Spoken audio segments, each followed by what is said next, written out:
everyone, it's Dylan with SeaTee Aquatics, and today we're talking about the relationship between nitrates and phosphates.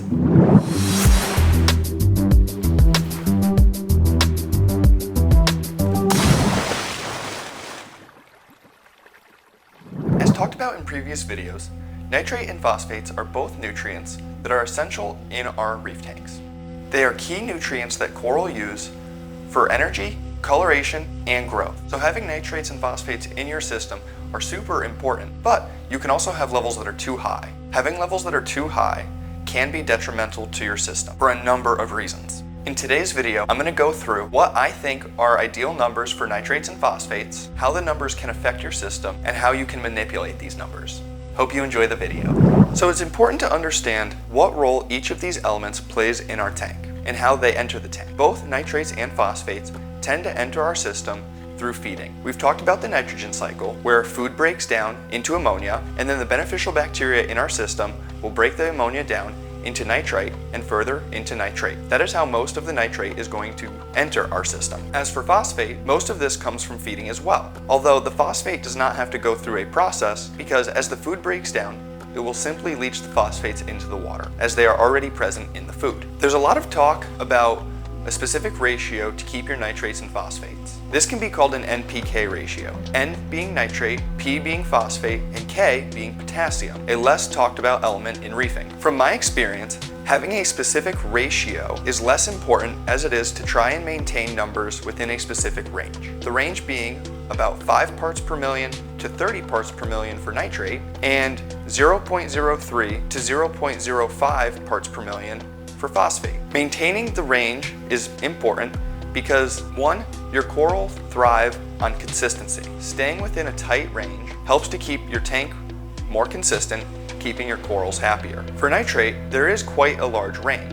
Typically, I like to pick a number within that range and try to stick to it as close as possible. Every tank will be different, but typically having higher nitrates will result in more coral coloration, but can also fuel nuisance algae growth, as algae is also going to be growing using the excess nitrates and phosphates in the system. Now, although both of these elements are super important, I believe that phosphates is a much more crucial element, and because of the tight range that you need to keep it in, it is that much more important to test it often. As stated before, I like to keep my phosphates between 0.03 and 0.05 parts per million. Going below the 0.03 mark for phosphates in your tank can cause certain opportunistic bacteria, such as dinoflagellates, to take over in your tank. Dinoflagellates look like a type of brown algae, but they are actually a bacteria that take over when the opportunity arises. Typically, when there's a lack of algae present. The lack of algae comes from a lack of phosphates. Versus if you go to the other end, going above 0.05 may be okay, but going above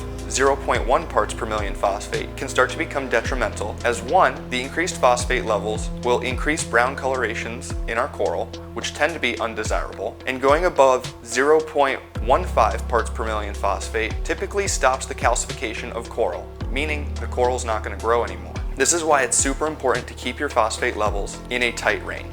Again, phosphate levels increasing can also increase nuisance algae growth. So if you start to notice a lot of nuisance algae growing in your tank, check your phosphate levels. Now, it is important to note that if you are getting nuisance algae growth and you're testing your nitrate and phosphate levels and they are reading low, it doesn't mean that you have a lack of nitrates and phosphates in the system. What it typically means, from my experience, is that the nuisance algae is absorbing enough of the nitrates and phosphates that are excess to keep the levels low, but it's also fueling their own growth, meaning you're going to see a lot of nuisance algae continue to grow. So, if you're testing nitrates and phosphates and they seem low, but your algae continues to grow and blow up in your system, I would recommend adding some sort of phosphate or nitrate remover to the tank, or decrease feeding in order to reduce the nitrates and phosphates going into your system. Now, it will take time for this nuisance algae to go away, but I found that the most effective way to get rid of it over time is to simply reduce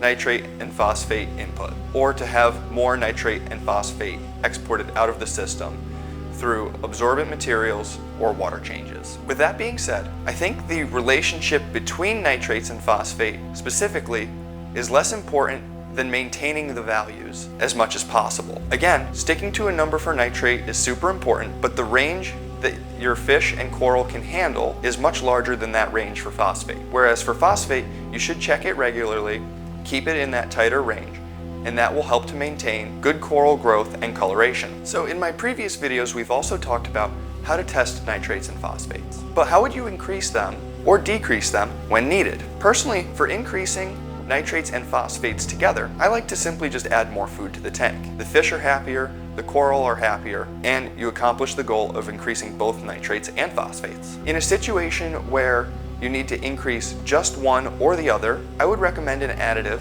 such as from Brightwell or from Nios, in which you can mathematically increase your nitrate or phosphate based on a specific dosage. You use your system's volume and the desire to increase in nitrate or phosphate with the calculation written on the bottle to give you the dosage for the tank. As stated, there's a few brands that have options, and all of them I've tested and they all work great. As far as decreasing nitrates and phosphates, again, the simplest option for decreasing them is going to be to reduce feeding and to increase water changes. Both of these options are great in reducing both nitrates and phosphates. If you are trying to reduce one or the other, the best option is going to be absorbent materials. Something like GFO, granular ferric oxide, is great at removing phosphates from the system. Typically, it's going to be more important to reduce the phosphates. So because of that, there are a lot more phosphate absorbent materials on the market and many different brands of GFO. As far as nitrates go, the best product that I have found as an absorbent material is going to be D-nitrate from SeaTee. This is a biological ceramic media that has some sort of additional absorbent material within it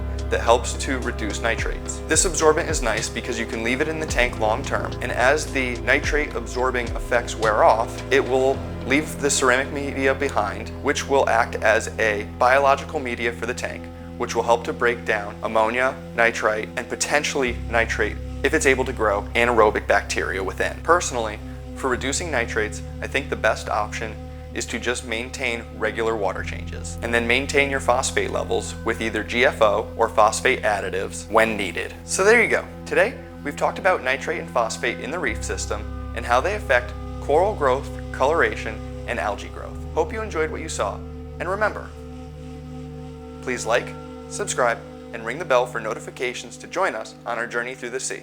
Or drop a comment below and let us know what you thought of the video. Thanks for watching.